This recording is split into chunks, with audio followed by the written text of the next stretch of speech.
하늘바다 컬럼 두 번째 이야기입니다.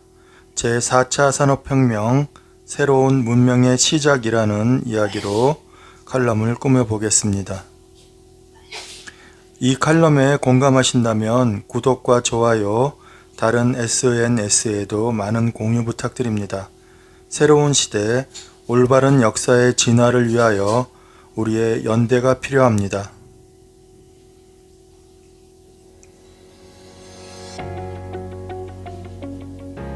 종교가 인류 문명의 땅을 다지고 과학이 그 위에 멋진 집을 지었습니다.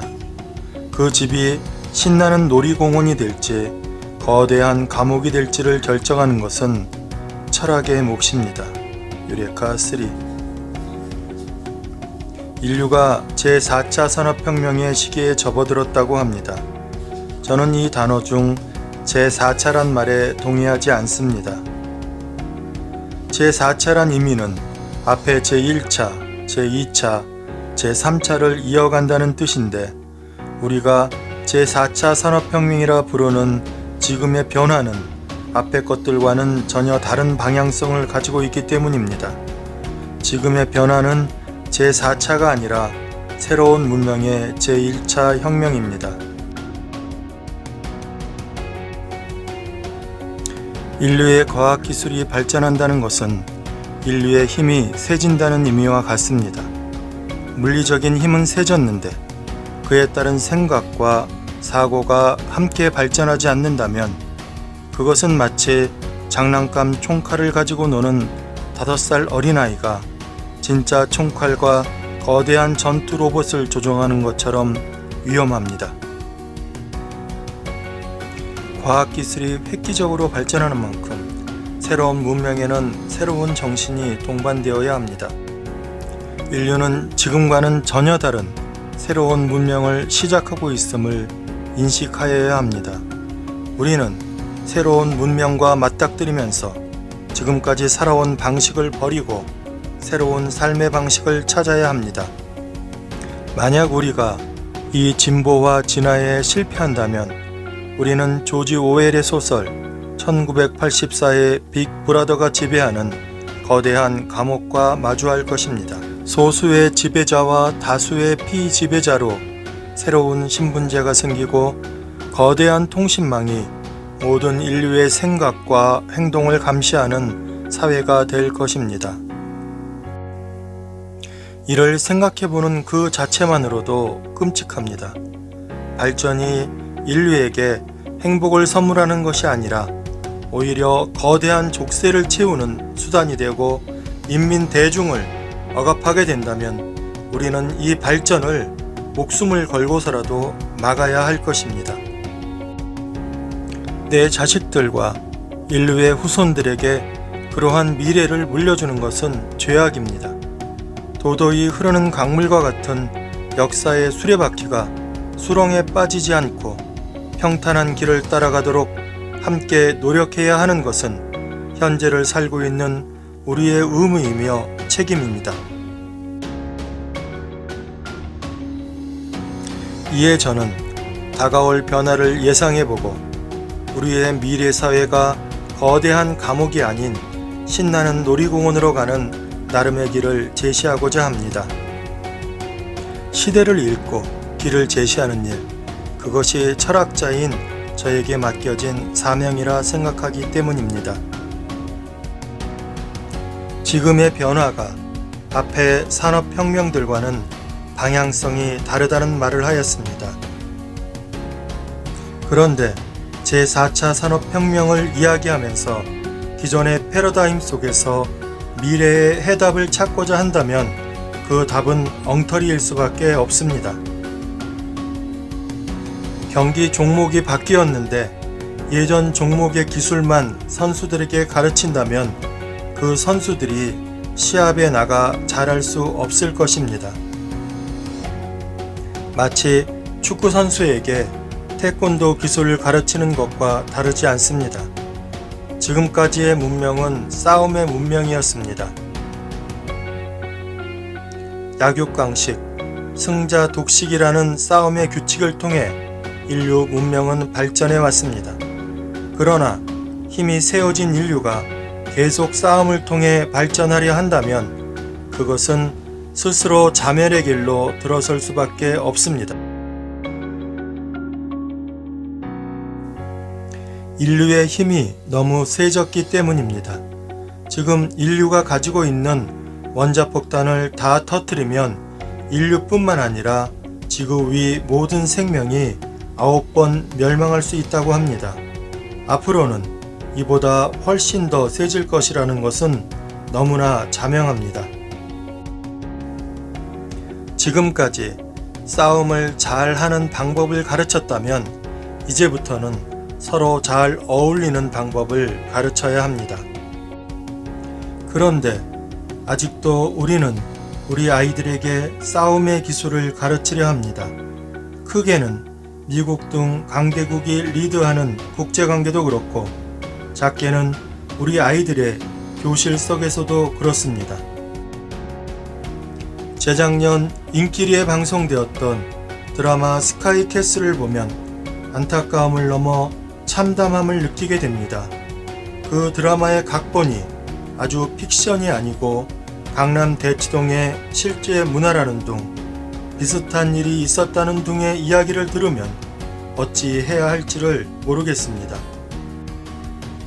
지식을 머릿속에 집어넣는 일을 공부로 하고 그것이 잘 들어있나 확인하는 것을 우리는 시험이라 말합니다. 학자들은 제4차 산업혁명 시대를 초지능, 초연결 시대가 될 것이라 말합니다. 내 머릿속에 얼마나 많은 지식을 빵빵하게 채워 넣었느냐 하는 것은 이제 곧 아무런 의미가 없게 됩니다.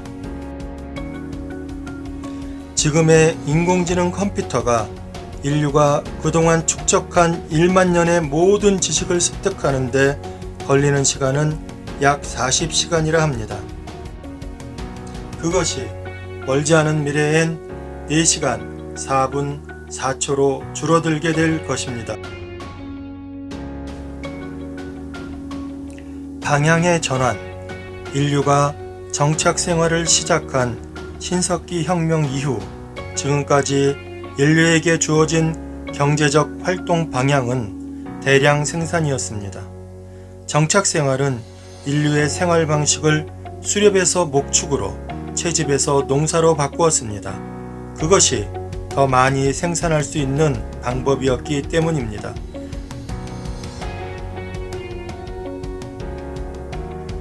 그냥 벽실을 뿌리는 것보다 모내기를 하는 방법이 더 많은 쌀을 얻는 방법이었습니다. 간의 수공업이 커다란 공장으로 변하였습니다. 그렇게 하는 것이 더 많이 생산할 수 있는 방법. 약 250년 전에 시작된 제1차 산업혁명의 키워드는 엔진이었습니다. 증기기관에 이어 내연기관의 발명 이후 엔진을 정착한 기계에 의한 대량 생산이 현실화되었습니다. 생산된 물건은 또 다른 엔진을 장착한 기차와 자동차에 의해 원거리 수송이 가능해져 멀리 있는 소비자에게도 전해졌습니다. 석탄과 석유, 가스로 통용되는 탄소에너지의 시대가 열린 것입니다. 19세기 말에서 20세기 초에 진행된 제2차 산업혁명의 키워드는 전기입니다. 인류가 전자기력을 활용하기 시작한 것입니다. 밤이 밝아지면서 더 많은 노동을 하게 되었고 전기를 이용한 생산 조립 라인 등은 더 치밀해지고 더 많은 생산을 가능하게 하였습니다. 대략 1960년대부터 시작된 제3차 산업혁명의 키워드는 컴퓨터입니다. 1960년대의 컴퓨터는 을에 커다란 방만 했었습니다. 1970년대에는 개인용 컴퓨터인 PC의 시대가 열립니다. 그리고 14년 전인 2007년 아이폰으로 명명된 스마트폰이 인류에게 다가왔습니다. 그것이 인터넷과 결합되면서 정보통신 시대를 이루게 됩니다. 컴퓨터와 결합된 기계들이 대량 생산을 더 용이하게 해줍니다. 우리나라 자동차 수는 재작년 말 기준 약 2253만 대라고 합니다. 2명 중 1명, 한 집 기준으로는 거의 2대에 가까운 자동차가 우리나라 도로를 돌아다니고 있습니다. 대량 생산의 덕분이긴 하지만 자동차가 정말 이렇게 많이 필요할까요? 위 1, 2, 3차 산업혁명의 방향성은 대량 생산입니다. 공장을 통해 대량 생산된 상품이 시장을 통해 대량 소비로 이어지고, 이는 안타깝게도 대량 폐기와 연결되며 지구는 현재 환경 문제로 골머리를 앓고 있습니다. 생산과 소비, 그리고 폐기를 연결해주는 연결자는 공장과 시장과 금융입니다. 그래서 현재 인류의 경제 시스템을 시장 자본주의라 부릅니다. 이제 다가온 4차 산업혁명도 대량 생산을 더욱 촉진하는 방향성을 가지게 될까요? 아마도 향후 몇 년간은 그렇게 될지도 모르겠습니다. 기계가 일하는 것은 사람이 일하는 것보다 수백 배, 수천 배의 효율을 가지고 있습니다. 삽과 포크레인의 차이라고나 할까요? 그 기계에 인공지능이 부착된 것, 우리는 그것을 통상 로봇이라 부르고 있습니다. 로봇이 똑똑해질수록 인류는 사람의 노동력을 거의 들이지 않고도 더 많은 생산을 할 수 있습니다. 물론 지금도 인류는 충분한 생산을 하고 있습니다. 세계적으로 보면 식량은 1년에 약 120억 명이 먹을 수 있는 양이 생산된다고 합니다. 집도 우리나라의 경우 필요한 가구수의 100%를 이미 넘었습니다. 그런데도 계속 새 집을 대량 건축하고 있습니다. 자동차의 예처럼 다른 상품들도 시장의 요구에 따라 얼마든지 만들어낼 수 있습니다. 앞으로는 훨씬 더 많은 식량과 집과 상품이 생산될 수 있을 것입니다.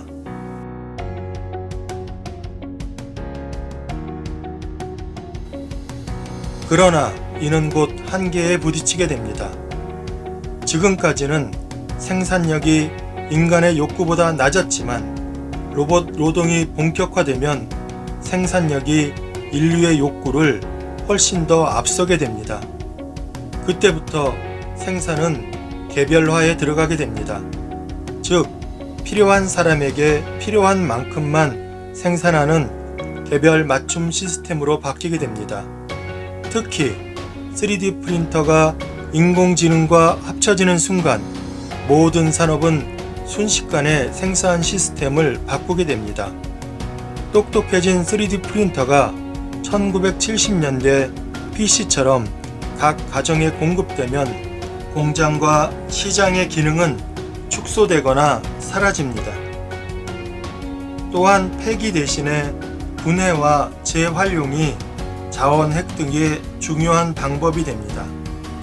지구에 자원이 무한하지 않기 때문이고, 그렇게 되어야 자원과 환경 문제를 해결할 수 있기 때문입니다.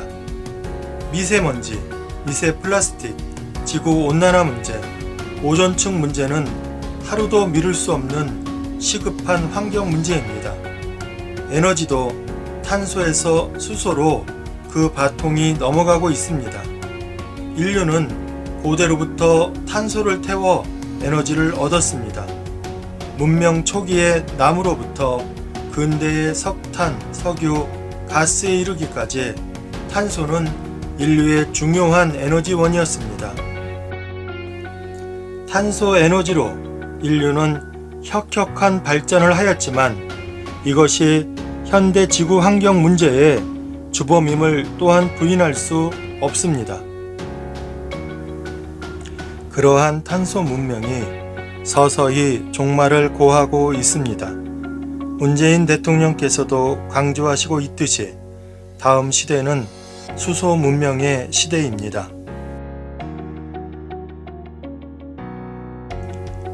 저는 이제 몇 가지 주제를 가지고 곧 다가올 미래를 예측하고 이를 준비할 대안을 제시하고자 합니다.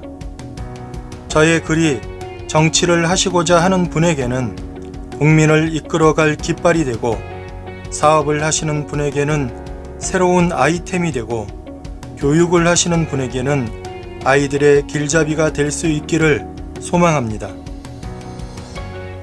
새로운 미래가 우리 앞으로 성큼 다가왔습니다. 두 개의 길이 인류 앞에 놓여 있습니다. 이대로 계속 갈 것인가? 새로운 문명에 맞는 새로운 시대를 열 것인가? 도와줄 아무것도 없습니다. 우리가 선택해야 합니다. 옳은 길을 선택하기 위하여 깨달음이 필요하고, 깨달은 사람들의 연대가 필요하고, 그 연대로 인류 문명을 업그레이드할 힘이 필요합니다.